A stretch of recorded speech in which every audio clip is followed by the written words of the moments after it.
ठीक है, Start. Good afternoon. Now our topic is necessity of a solid management. Our topic is necessity of necessity of solid management.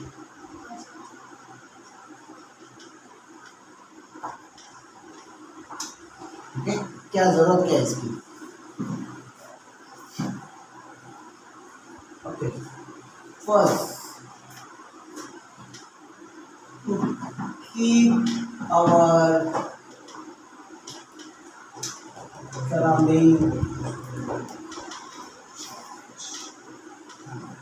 pollution free and clean. भाई अगर हमारा solid management अगर हमने किया तो हमारा जो सराउंडिंग है वो क्लीन हो जाएगा और इसमें पोल्यूशन फ्री एकदम फ्रेश क्लाइमेट रहेगा. ठीक है,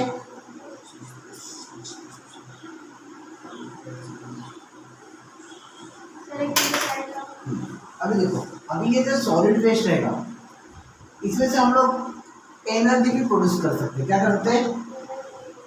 कौन सा भाई? मैंने इथेन गैस. क्या है? Ethane gas. क्या करता है? जो तुम्हारा बायोडिग्रेडेबल ये प्लांट है, क्या करता है? Biodegradable gas, ethane gas. मतलब जो भी सॉलिड वेस्ट रहेगा ना उसको एक पर्टिकुलर पीरियड तक क्या करते हैं लोग? ये करते रहते. क्या करते? कंप्रेस करके रख देते. क्या करते हैं? तो एक पूरा आइसोलेट करते हैं, पूरे ऑक्सीजन के साथ उसको कांटेक्ट नहीं होने देते और एक जगह पे उसको क्या करेंगे? डिकम्पोज करते, उसको सड़ा देते और फिर उसमें क्या होता है? एक दो आउटलाइन निकालते हैं. एक होता है जिसमें से तुम्हारा वेस्टेज ऑफ वाटर निकल जाएगा, जिसमें से वो गंदा पानी, टॉक्सिक पानी निकल जाता है. और दूसरे में से क्या मिलता है तुमको? Ethane gas. क्या मिलता है? इथेन गैस, जो तुम्हारा बायो गैस है, जो तुम उससे क्या कर सकते हो? तुम्हारा खाने में जो गैस होता है ना यूज, वो तुम लोग उसके लिए यूज कर सकते हो. Ethane gas. समझ में आ रहा है? कोई डाउट है? कुछ भी डाउट है?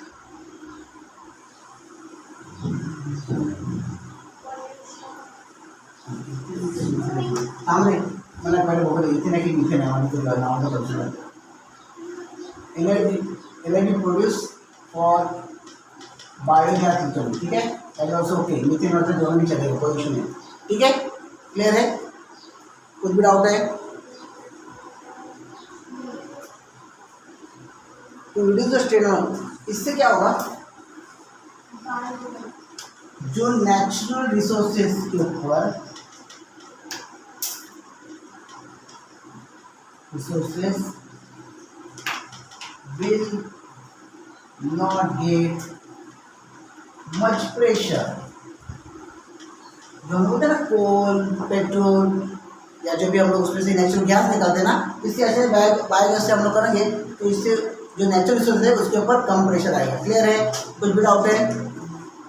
Natural resource will not get a much pressure. ठीक है, बिकॉज ये इसको जो वेस्ट कर हम लोग मैनेज करेंगे तो उसमें से जो बायोगैस निकलने वाला है इससे हम लोग को बहुत सारे काम हो सकते हैं. ठीक है, देखो, टू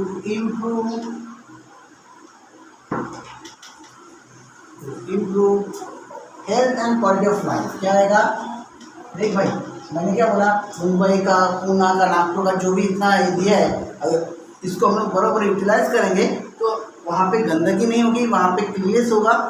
इसकी वजह से क्या होगा? Improve health and quality life मिलेगा. क्या मिलेगा? उन्होंने यहाँ पे देखा क्या? जो दुबई के जो ब्लॉग बनाते हैं उनके देखे रास्ते, उनके देखो सिटीज़ कैसे बना के, मतलब वहाँ पे अगर तुम थूकोगे ना तो भी तुम लोग के ऊपर फाइन है. उधर एक कंपल्शन है, वहाँ पे ऐसे लॉ बनाया गया ना कि वहाँ पे क्लीननेस और जो तुम्हारा प्रॉपर्टी है ना ये तुम्हारा है. It is not a government. बराबर है, वो अपने देश के लिए कुछ ना कुछ तो अच्छी चीज़ें फॉलो कर रहे हैं ना. और ये चीज़ आपको मैं बताऊँ ना कि बहुत ज़रूरी है. जो हम लोग उसको हम लोग सीधे नहीं थे. मैंने बोला ना जर्मन,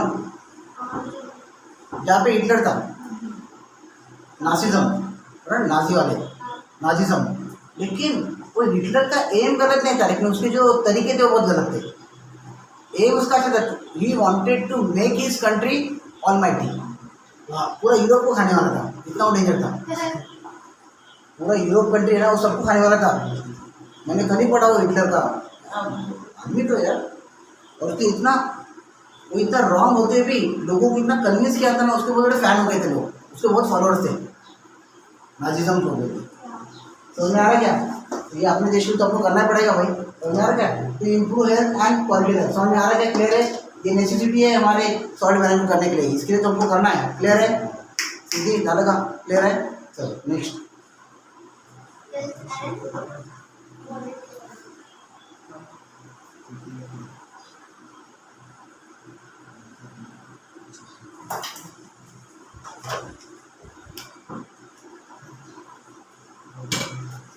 अभी आता है principle of solid waste management.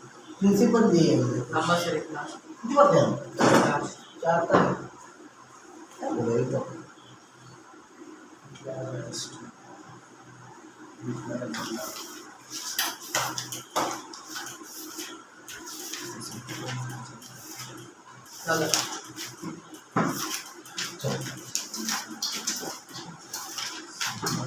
यहाँ तक समझ रहा है तुमको सब कुछ?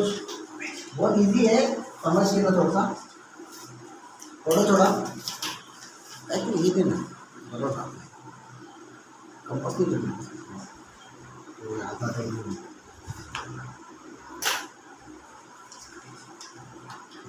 ठीक है, प्रिंसिपल ऑफ सॉलिड क्या है? प्रिंसिपल ऑफ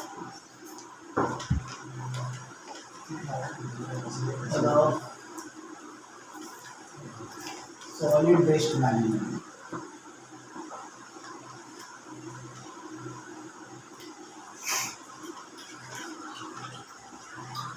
ठीक है, इसमें क्या है? पहला कितने टोटल 1 2 3 4 5 6 7 आ रहे हैं। क्या है? 7 प्रिंसिपल ऑफ सॉलिड, 7 आ। क्या बोलते हैं इसको? पहला क्या बोलते हैं लोग? रीयूज। क्या बोलते हैं? जैसे मैंने एग्जांपल दिया, मैंने प्लास्टिक की बैग ली, उसमें से सामान लिया और फेंक दिया, नहीं चलेगा। वेस्टेज नहीं होना चाहिए। क्या नहीं होना चाहिए? प्लास्टिक की बैग, मैंने उसमें से कुछ सामान लिया, क्या होगा? क्लियर है? क्या होगा? ठीक है, उसको रीयूज करना, उसको रीयूज करना चाहिए। क्या होना चाहिए? उसको फेंकना मत, क्योंकि वो क्या है? बायोडिग्रेडेबल नहीं है। क्या है? वो बहुत सारा सब ऐसे रहेगा, अगर तुम फेंक दोगे ना तो वहीं पे रहेगा, उसमें बायोडिग्रेडेबल नहीं होगा, वो कभी भी ये नहीं होगा, डिस्पोज ऑफ नहीं होगा। समझ में आ रहा है? फिर आता है रिफ्यूज। या तो उसको यूज मत करो, रिफ्यूज। दूसरा क्या है? रीयूज मतलब उसको रीयूज करते रहो, उधर फेंको मत उसको। रिफ्यूज मतलब क्या? तो उसको यूज ही मत करो। कोई भी अगर वेंडर है, कोई भी बेचने वाला है, उसको अगर आपको दे रहा है, भाई कुछ फ्रूट सेलर है या कोई अपना शॉपकीपर है, जनरल शॉपकीपर है, कुछ सामान दे रहा है, अगर वो प्लास्टिक में दे रहा है तो उसको बोलो नहीं चाहिए भाई, या तो पेपर की इसमें दे या कोई अदर इसमें दे, लेकिन मेरे को प्लास्टिक में मत दे। समझ में आ रहा है? तो रिफ्यूज करो। फिर आता है उनको रिसाइकल। बहुत सारी चीज़ें जो हम लोग रिसाइकल करके यूज़ करते हैं, जैसे ग्लास है, पेपर है, प्लास्टिक है। प्लास्टिक एक थिक लेयर का जो रहता है प्लास्टिक, वो हम लोग रिसाइकल करके यूज़ कर सकते हैं। मतलब क्या है? रिसाइकल भी करके हम लोग यूज़ कर सकते हैं। समझ में आ रहा है? रिसाइकल। ठीक है, फिर आता है रीथिंक। रीथिंक मतलब क्या? इसके बारे में ज़रा सोचो, जो चीज़ें हो रही है, थिंक अबाउट इट। सोचो इसके बारे में कि हमको करना है कि नहीं करना है। करना है तो करना ही है, उसमें कोई भी ऑप्शन नहीं चाहिए कि मैं कैसे करूँ, क्या करूँ। समझ में आ रहा है? रीथिंक, उसके ऊपर तुमको सोचना ही पड़ेगा। रिड्यूस,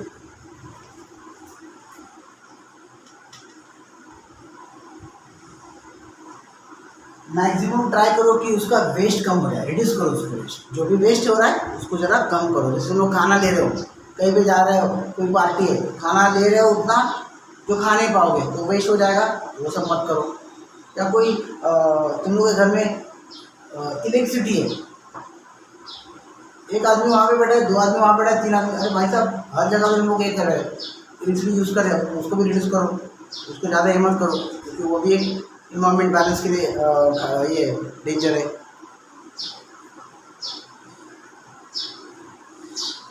रिसर्च मतलब क्या है, कोई भी ऐसा एक चीज इन्वेंट करो जो प्लास्टिक का ऑप्शन हो, या तो कोई और चीज़ हो जो इको फ्रेंडली हो। जैसे हम लोग ने अभी गणपति का किया है, गणपति हम लोग क्या करते हैं, प्लास्टिक का पहले इसके नहीं बनाते क्योंकि वो डिस्पोज ऑफ नहीं होता, कंटिन्यू पूरा सी के अंदर क्या होता है, वो एक्वाटिक लाइफ को क्या करता है, डिस्टर्ब करता है। तो अभी हम लोग क्या करते हैं, क्ले का हम लोग क्या बनाते हैं, गणपति बनाते हैं, डिस्पोज ऑफ होता है।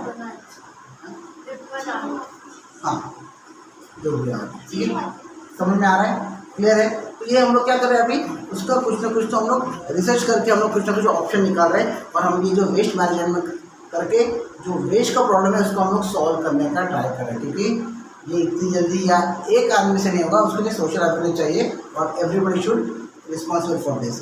फिर आता है रेगुलेशन, पब्लिक अवेयरनेस। क्या आता है,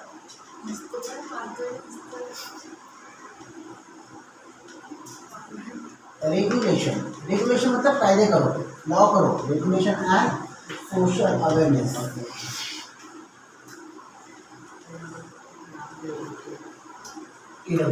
ओके, रेगुलेशन मतलब कुछ कायदे कानून बनाओ जो गवर्नमेंट ने बहुत स्ट्रिक्टली होने चाहिए। ऐसा नहीं भाई करा तो करा, नहीं करा तो नहीं करा, ऐसा नहीं होना चाहिए भाई, होना चाहिए। समझ में आ रहा है, कोई भी डाउट है, करे भाई लोग आज तो अभी हिंदी सॉरी क्या हुआ? ये असं तेवढायचं ते बघितलं ना, ठीक आहे चल काय काय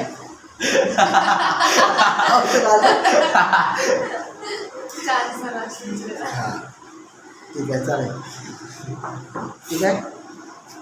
फिर नेक्स्ट आता है, ये हो गया आंसर मशीन चेहरा सगळ्यांनी देता है, झालं का, क्लियर है।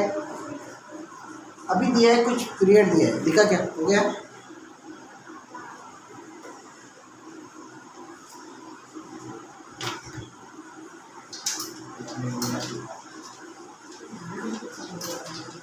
ओके। अभी यहाँ दिया है period required for a degradation of waste. Degradation of waste मतलब क्या, कि ये चीज़ को पूरी तरह डिस्पोज ऑफ होने के लिए, क्लीन होने के लिए कितना टाइम लगता है। जैसे बनाना पीलिंग है, बनाना पीलिंग को कितना लगता है, 3 से 4 दिन। क्या होता है, समझ आ रहा है,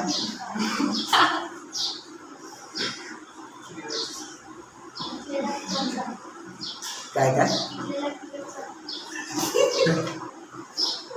अरे नाही शेवटी ते 3 ते 4 दिन ॲप्रॉक्सिमेटली टाईम आहे, असं नाही तू एकदम कच्चं केळ घेतलं आहे आणि पिकलेलं केळ घेतलं आहे आणि मग त्यातून असं असं नसतं, त्याला ॲप्रॉक्सिमेटली 3 ते 4 दिन लागतं, काय ना। फिर आता है बना क्लोज बैग। क्लोज बैग मतलब क्या,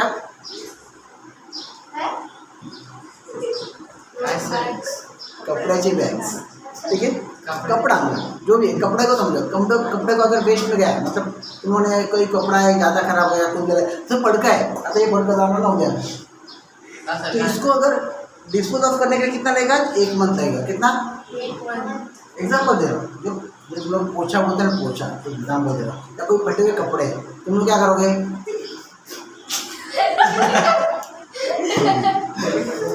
समझ आ रहा है क्या बताऊँ,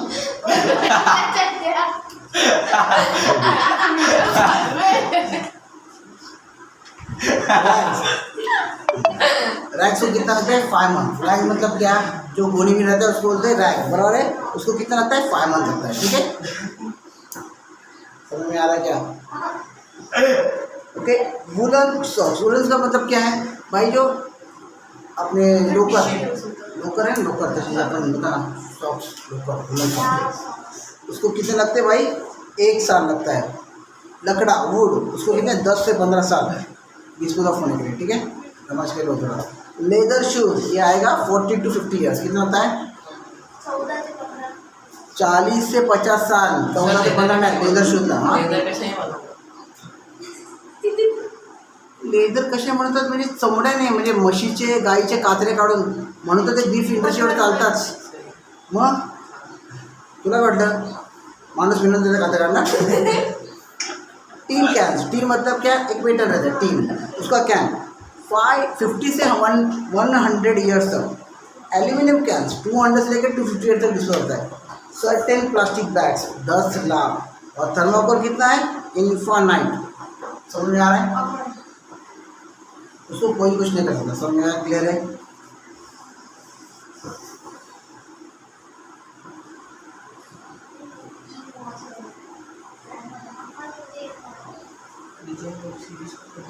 इसके लिए गवर्नमेंट ने हमेशा तुमको या सोशल अवेयरनेस में क्या बताया कि आप अपनी जो वेस्टेज है, वेट या ड्राई, उसको अलग अलग रखो, ताकि वो जो डिस्पोज ऑफ होने का जो उनका प्रोसेस है ना, वो ज़रा जल्दी हो जाए। तो क्या हो जाएगा, जो गीला भी साथ में, सूखा भी साथ में, इधर सब बम्बू लग गए उनको पूरा बोलते ना, वेस्टेज, वेट और ड्राई निकालने के लिए आधा घंटा आदमी का हाथ में पूरा सूख जाएगा। ये 1000 टन मतलब कितना हो गया। वो भी इंसान है भाई, वो कचरे में काम करने वाले, क्या मशीन नहीं है? मशीन भी रहती है, फिलहाल तो हम लोग उसको ही कंसिडर कर रहे हैं। ठीक है, यहाँ तक समझा? सॉलिड वेस्ट मैनेजमेंट क्लियर है? कौन कौन से प्रकार के सॉलिड वेस्ट रहते हैं, नेसेसिटी क्यों है, कौन कौन से प्रकार के जो ऑब्जेक्ट है उसको कितना साल लगता है ये के लिए डिग्रेडेशन के लिए, डिस्पोज ऑफ होने के लिए। क्लियर है? इसको में हुआ था कि चैप्टर हिंदी क्या बोलते थे है करके दादा सर कैंसर 6-7 मुझे तो बोल के रखा ना, मैं तो इधर इसके पीछे पढ़ा। फिर आता है 6-7 अभी आता है डिजास्टर मैनेजमेंट। क्या आता है? डिजास्टर।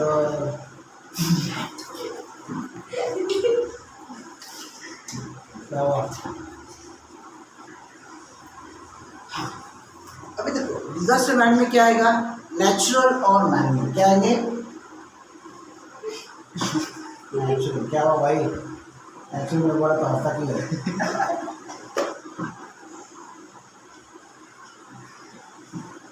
नेचुरल में क्या आएगा? अर्थक्वेक। और क्या आएगा?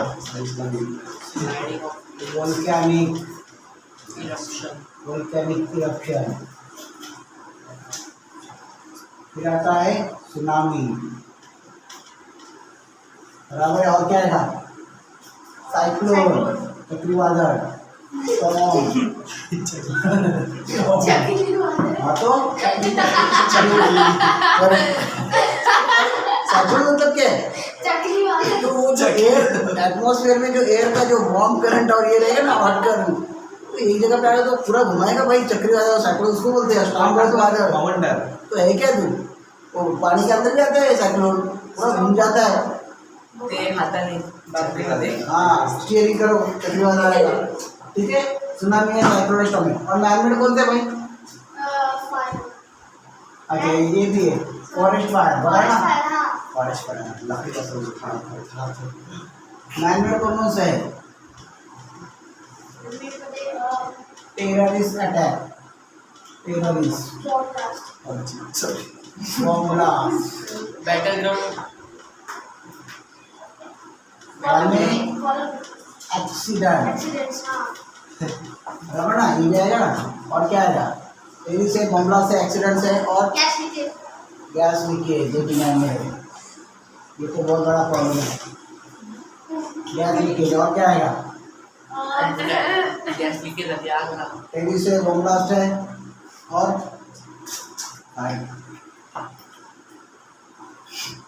Chemical accident. क्या है? जैसे अभी देखो यहाँ पे हुआ था, केमिकल लीक हो गया था भाई डोंबोली में डीसी में, मालूम है?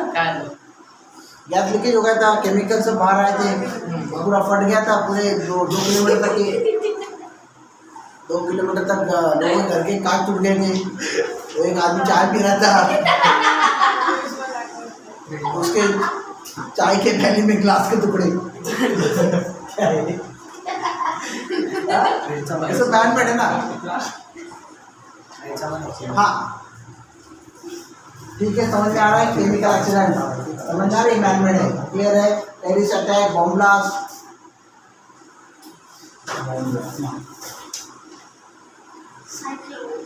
साइक्लोन है, बाद में स्टॉर्म्स है, फॉरेस्ट फायर। ये फॉरेस्ट फायर में ह्यूमन बीइंग का खाना में नेचुरली बना होता है डिफॉरेस्टेशन के लिए फॉरेस्ट फायर। समझ में आ रहा है क्या? ये भी मैन मेड है, समझ में आ रहा है?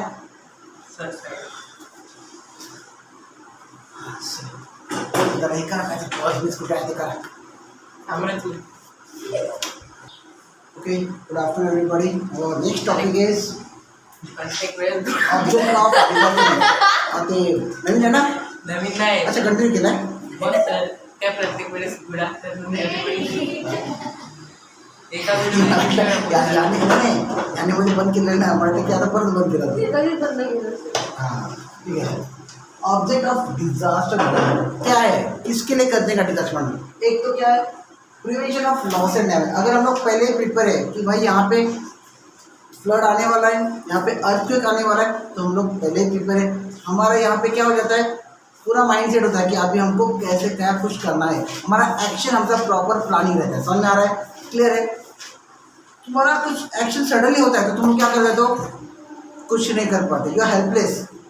लेकिन अगर प्रॉपर प्लानिंग है तो prevention of losses and damage क्या होता है, losses and prevention of loss and danger.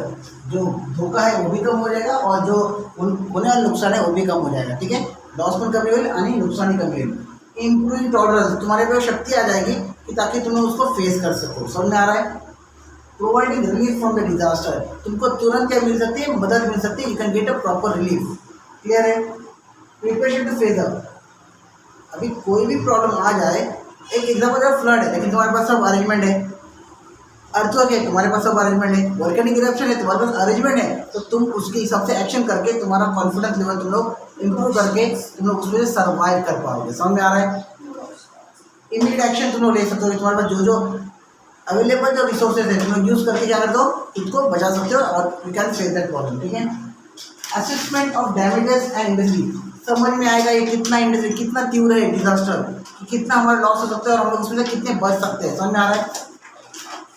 Arranging for rescue work, भाई तुरंत आदमी क्या हो जाएंगे, रेडी हो जाएंगे, क्योंकि ऑलरेडी वो बहुत उसकी तैयारी में रहेंगे कि भाई अभी ये डिजास्टर होने वाला है, हमको हर एक को बचाना है, मैक्सिमम हमारा लॉस कम करना है और जो भी डेंजर है उसको हमको फेस करना है। ठीक है, रिहेबिलिटेशन, उसके बाद रिहेबिलिटेशन, जैसे डिजास्टर हो जाता है उसके बाद उसका रिहेबिलिटेशन मतलब पुनर्वसन करावं लागतं। काय होतं पुनर्वसन ना, भाई जो अभी घर बह के गए, जिनके फार्म हाउस पानी के अंदर है, उनका तो पूरा खेती बाड़ी पूरा बर्बाद हो गया, उनके पास ज़रूरत की जो चीज़ें वो सब बह गई है, तो उसका रिहेबिलिटेशन करना पड़ेगा, रीअरेंज करना पड़ेगा, रीबिल्डिंग करना पड़ेगा, सबको सब स्टार्टिंग से जो भी बेसिक चीज़ें वो सब देने के लिए अरेंजमेंट करना पड़ेगा, तो कैसे वापस अपने को रिकवर कर पाएंगे। ठीक है, तो ये ऑब्जेक्ट है डिजास्टर मैनेजमेंट का। क्लियर है? कुछ भी डाउट है?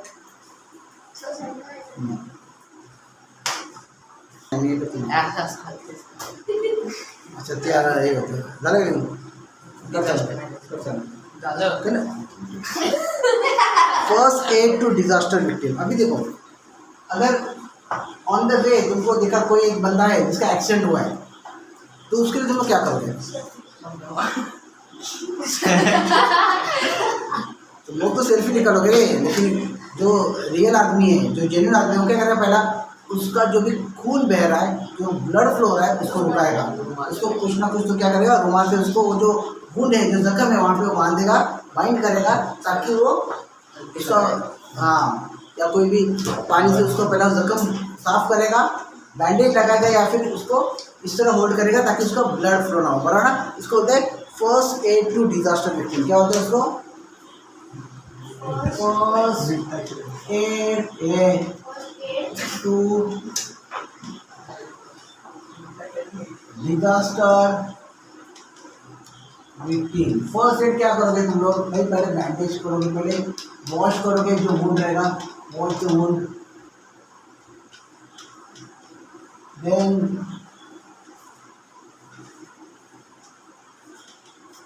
बैंडेज करोगे,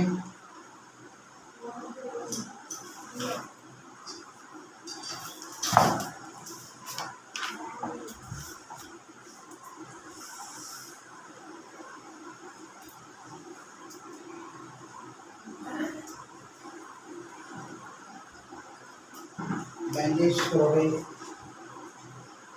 और फिर भी अगर उसका खून नहीं रुक रहा है तो क्या करोगे तुम लोग, उसको इमीडिएटली नियर बाय हॉस्पिटल में उसको एडमिट करोगे और उसका तुरंत इलाज करोगे ताकि हाँ नियर बाय जैसे तो भाई गाड़ी करोगे, रिक्शा विक्शा किसके लिए भाई साहब, अगर उसको पता है तो फिर मरेगा यार, ऐसा नहीं है ना, ठीक है समझ में आ रहा है।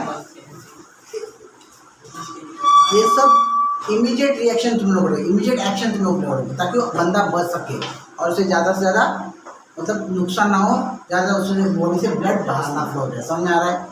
फिर basic principle of first aid, अभी बेसिक प्रिंसिपल क्या है,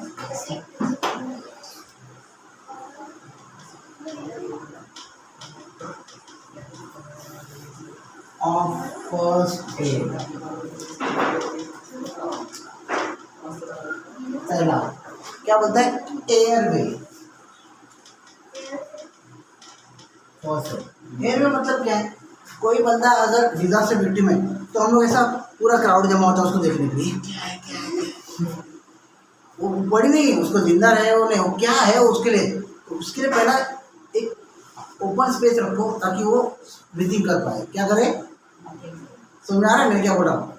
वो बंदा क्लियरली उसको ऑक्सीजन उसके बॉडी के अंदर, क्योंकि ऑलरेडी वो क्या है डैमेज है, मतलब उसके अंदर क्या बॉडी में क्या हो रहा है, ऑक्सीजन की प्रोपोर्शन क्या हो रहा है, कम हो रहा है, समझ में आ रहा है। उसको पहले जो नेचुरल एयर है उसमें से ऑक्सीजन उसको ब्रीथ करने के लिए दिया है, तो एयर में मतलब क्या, उसको एकदम ओपन स्पेस दो ताकि वो क्लियरली अपना ऑक्सीजन ले, या तो उसको प्रॉपरली उसका अरेंजमेंट करो, या तो उसको बड़ा प्रॉपरली सुलाओ ताकि उसको ऑक्सीजन मिले।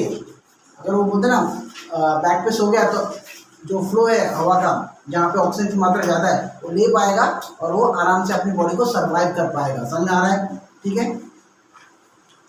फिर आता है ब्रीथिंग, क्या आता है,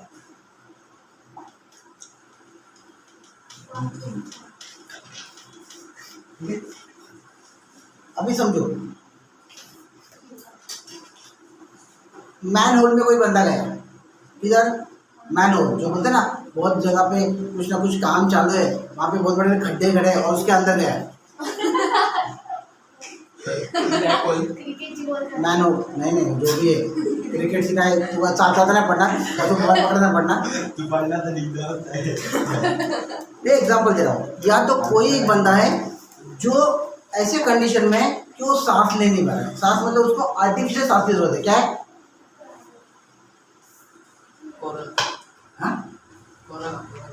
एग्जैक्टली मतलब उसको ऑक्सीजन की क्या हो रही है, कमी हो रही है, और बोलते ना उसका ब्रीथिंग और रेस्पिरेशन क्या हो रहा है, बहुत लो लेवल पे, तो क्या करो,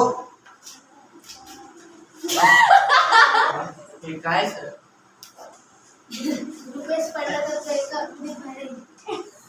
वैसा नहीं बोल रहा हूँ, एक आर्टिफिशियल ब्रीथिंग का हमारे पास है, तो क्या बोलते सुनो, अच्छा समजला यार, तोंड उघड्या त्याच्यामुळे हाँ उसको बोलते हैं माउथ टू माउथ रेस्क्यूसिएशन, क्या बोलते हैं, रेस्क्यूसिटेशन, क्या होता है उसको, रेस्क्यूसिटेशन मतलब क्या, अच्छा होठों पे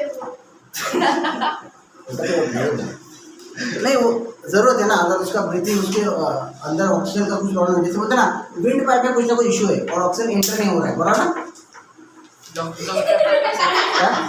लोग करतात का, डॉक्टर तो क्या भाई, अपनी जिंदगी ज़्यादा इम्पोर्टेंट है उसके लिए, वो जिंदा वो जो नहीं, तुम लोग है ना ये नहीं समझ रहे हैं इसकी इम्पोर्टेंस क्या है, ब्रीथिंग क्यों आर्टिफिशियल है, क्योंकि वो बंदे को अभी आर्टिफिशियल ऑक्सीजन जरूरत है, उसका ब्रीथिंग पूरी तरह स्टॉप हो रहा है, उसकी जो हार्ट बीट से बहुत कम हो रही है, तो उसको वो ब्रीथिंग रेस्क्यूसिटेशन, क्या होता है उसको, रेस्क्यूसिटेशन क्या होता है, माउथ टू माउथ उसको ऑक्सीजन देना पड़ता है, क्या होता है, समझ में आ रहा है, रिपीट आउट है, सर्कुलेशन, सर असं जर पण त्यामध्ये मुलीला झालं तर काय करायचं, तो मुलगी लेडी द्यायची, आई आहे बहीण आहे का तूच असणार वेगळे मला अरे मी काय म्हणतो, देखो ये जो है ना मेडिकल टर्म्स में, इसके पीछे तुम्हारा कुछ खेल नहीं ना बेटा ये तो तुम्हारा कुछ ये नहीं ना उसमें, ये मेडिकल टर्म्स से तुमको करना पड़ता है कि उसकी जान बचे भाई, अगर तू ये केस में कर रहा है वो बात अलग है समझ में आ रहा है? वो बहुत ज़रूरी है। तुम्हारा कुछ अलग थिंकिंग है। सर्कुलेशन, अभी देखो सर्कुलेशन क्या करता है, किसी का ऑक्सीजन फ्लो में प्रॉब्लम आ रहा है और उसकी जो ब्रीथिंग है पूरी तरह स्टॉप हो गई, क्या हो गया? तो मालूम है हम लोगों ने बहुत सारे मूवीज में देखा है, वो एक डिवाइस रहता है उसके ऊपर करंट पास करते हैं ताकि उसके ना ब्रीथिंग नॉर्मल हो जाए, क्या हो जाए? उसके लिए शॉक ट्रीटमेंट रहता है। क्या रहता है? सिर में नहीं है, चेस्ट के ऊपर, तो सिर के ऊपर लगा तो वो दूसरा शॉक लगेगा। जो चेस्ट पे है ना, उसको जो डिवाइस लगाते हैं ताकि उसकी वो ब्रीथिंग है ना और उसका जो ब्लड सर्कुलेशन है प्रॉपर हो जाए। या तो इन केस अगर तुम लोग को वहाँ से वो नहीं है, तुम लोग को क्या करना पड़ता है, ऐसा एक हैंड पोजीशन रख के जेंटली या जोर से दबाना है, जेंटली प्रेस करो, जेंटली होता है सर्कुलेशन ताकि उसका रेगुलर हो जाए। तो लोग आदमी जिंदा है तो वो पहुंच जाएगा, मरा हुआ तो आएगा नहीं, लेकिन जो जिंदा है वो भी पहुंच जाएगा। तो आराम से जेंटली उसको थोड़ा प्रेस करो ताकि उसका ब्रीथिंग ये हो जाए। हाँ ऐसे क्वेश्चन है ना, डॉक्टर क्या होता है चेस्ट पे मूवी पिक्चर समझ में आ रहा है? कोई डाउट है? बेसिक प्रिंसिपल ऑफ ये मालूम पड़ा, ब्रीथिंग और सर्कुलेशन, ब्रीथिंग और वाले सर्कुलेशन क्लियर है?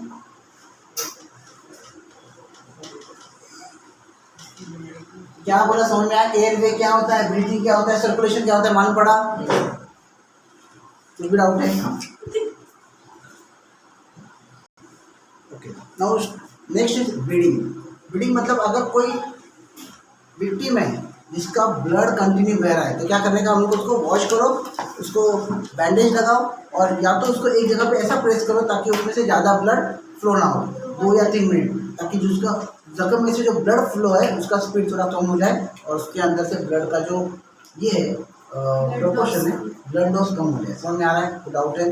फिर आता है fracture and impact on vertebrae. Vertebrae मतलब क्या, जैसे तुमचा बॅकबोन आहे, वर्टिब्रे मतलब क्या, पाठीचा मणका, तिथे फ्रॅक्चर झालं, माकडार बोलते चालेल, ओके, उधर फ्रैक्चर हुआ तो ये बंदे को बराबर हम लोग ऐसे पोजीशन में रखें ताकि वहाँ पे ज़्यादा कुछ डैमेज ना हो, क्योंकि उसके ऊपर प्रेशर ना आए। अभी वो जो वर्टिब्रल प्रॉब्लम है, जो तुम्हारा जो बैकबोन है वो डैमेज हो चुका है, तो तुमको उसको इस तरह ऐसे सिचुएशन में रखना है ताकि तुम्हारा वो प्रेशर वहाँ पे ना आ जाए। समझ में आ रहा है? और उसको बराबर प्रॉपर हैंडल करोगे तो उसका जो भी है वो रिकवर हो सकता है। फिर आता है बर्न्स। अगर कोई बंदा जला हुआ है तो उसको जो भी एंटीसेप्टिक जो भी है उसको करो, पहले तो पानी डालो, जब ज़्यादा जख्म रहेगा तो उसको हॉस्पिटल में एडमिट करो तुरंत, अगर कम जख्म है तो उसके ऊपर पानी डालो, थोड़ा सा एंटीसेप्टिक ये लगाओ, हर्बल ऑइंटमेंट लगाओ और साफ करो, ठीक है? कोई भी डाउट है?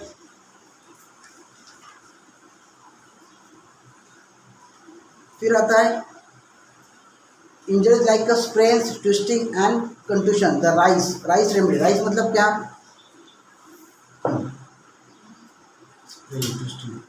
जैसे बोलते ना किसी का पैर में ऐसा ये हो गया, लचक मारा था, स्प्राइंग होना, लचक मारना, स्प्राइंग होना, बोला ना, तो उसके लिए ये दिया है राइस करके दिया, राइस रेमेडी। राइस मतलब क्या है? रेस्ट। आर का क्या है? देखो मैं जो बता रहा हूँ ना वो सब तुम्हारे एग्जाम बेसी है, यही आने वाला एग्जाम में, ताकि मैं इसको फोकस करूँ कि तुम्हारे एग्जाम बेस है, बाकी एक्स्ट्रा नॉलेज तो मैं दे रहा हूँ। राइस रेमेडी, राइस मतलब क्या? चावल नहीं। आर मतलब क्या? रेस्ट। अगर कोई भी बंदे को कोई स्प्राइंग हुआ है या उसको चलने में प्रॉब्लम है रहा है, उसको क्या करो, पहले रेस्ट करो, आराम से बैठने के लिए बोलो, ठीक है? फिर उसके ऊपर आइस अप्लाई करो। क्या करो? आइस, बराबर है, ताकि उसमें थोड़ा जो ये जो पेन हो थोड़ा कम हो जाए। फिर आता है कॉम्प्रेशन। कॉम्प्रेशन मतलब क्या है? थोड़ा सा उसको नॉर्मली ऐसा प्रेस करो ताकि वो जो मूवमेंट है उसका थोड़ा सा कवर हो जाए। कॉम्प्रेशन क्या है?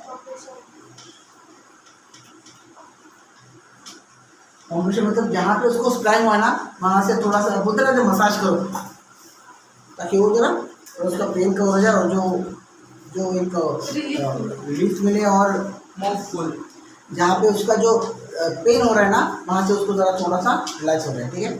फिर आता है एलिवेट। एलिवेट मतलब कि उसको इस तरह खड़ा करो ताकि उसका थोड़ा तो भी बॉडी का मतलब एलिवेट मतलब कैसा सीधा खड़ा करो और उसका जो भी पोजीशन है ऐसा रखो कि ताकि उसको ज़्यादा पेन ना हो जाए और वो आराम से मूव कर पाए। समझ में आ रहा है? समझ में आ रहा है? अगर तुम वहाँ पे इंजर्ड हो गए और वहीं पे तुम लोग प्रेशराइज करोगे तो वो ज़्यादा बढ़ सकता है, तो उतना केयर करो, उस तरह उसका पोजीशन बनाओ, उसका पोस्चर ऐसा रखो ताकि वो प्रॉपर ये कर पाए, उसमें से रिकवर हो पाए। बराबर है? अभी देखो इसके लिए ना क्रैडल मेथड। क्रैडल मतलब क्या है? देखो जैसे छोटा बच्चा जब ये होता है तो हम लोग उसको कैसे लेते हैं? ऐसे लेते हैं। क्योंकि इंजर्ड पर्सन है उसको भी हम लोग अभी वो डिपेंड है,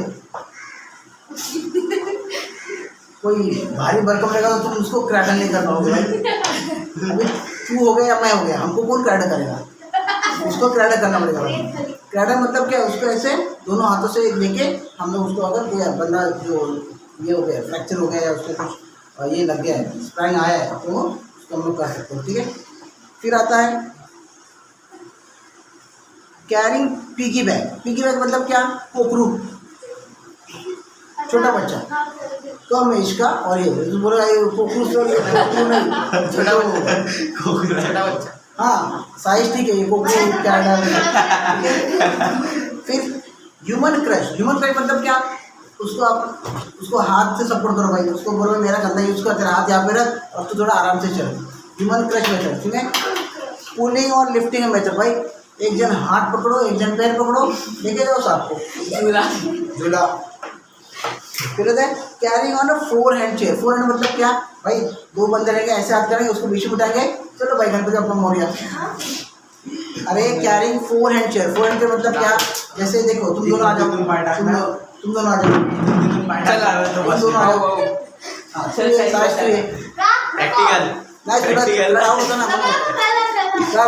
चल लवकर. अरे सर आता एवढं उठलं, आता करूच द्या. नाही उठला म्हणजे काय मोठा तीर मारलाय खाली two hand chair. Two hand chair मतलब क्या भाई? दो हाथ से भी तुम लोग उसको कर सकते हो, कोई इशू नहीं, मतलब ऐसा करके। ठीक है, फिर आता है स्ट्रेचर। स्ट्रेचर तो ही अगर वो कुछ बैठ नहीं पा रहा है, उठ नहीं पा रहा है, तो उसको स्ट्रेचर में डालो, खींच के लेके जाओ। फिर आता है, हाँ ठीक है, समझ में आ रहा है? Got it? Disaster management, environment management समझ में आया? चैप्टर बहुत ईजी है, कुछ डिफिकल्टी नहीं होना चाहिए। ठीक है, फिर नेक्स्ट अदर इमरजेंसी मेजर। अभी अदर कौन कौन से आता है?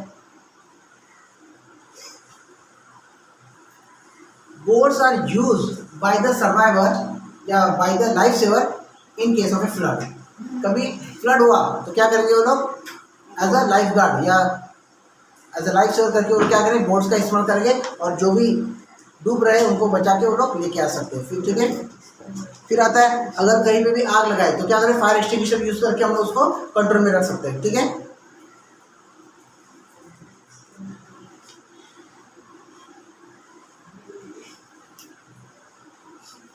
ठीक है, कुछ भी डाउट है? क्लियर है? Okay bye. Okay bye. Chapter this was your last lesson and